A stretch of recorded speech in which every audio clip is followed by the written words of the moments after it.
دا اول استاد محترم ویلو چې کله ما هغه نه تقریبا 15 ځل باندې قرآن ویخ بیا حال الارواح کې هغه حال الارواح حواله سره ویلو نو ما ولیکل نو بیا مال ته دا سوال کړو چې دا خو خطا په دې باندې چې د قرآن دې کې دا نوم نشته دا خو صاف دي جنت دار الخلد دی لیکن دعوه چې کومه ده هغه دا چې قرآن کې د جنت نمونه کم دي نو دې کې نوم نشته دی نورو کې لاسو کې نوم وو لیکن دلته کې دار الخلد نه دی ویلې داسې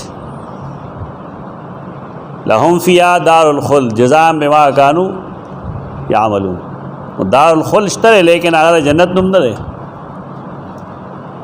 عطان غیر مجزوز اکلها دائم وذلها وما منها بخارجین ان هذا لرزقنا ما له من نفاد دار الخلد قرآن سے دیلی سورۃ حمیم سجدہ آیتونه دیگا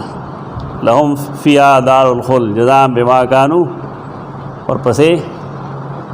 بیااتنا یجحدون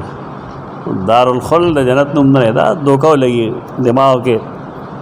ګډ وډ شي سره دا خطاګانې راشي دا مطلب نه چې دا کافر شوی سوچ یې وي او قلم نه بل سو خوځي دا خول پکاري دار الخلد جنت نوم نه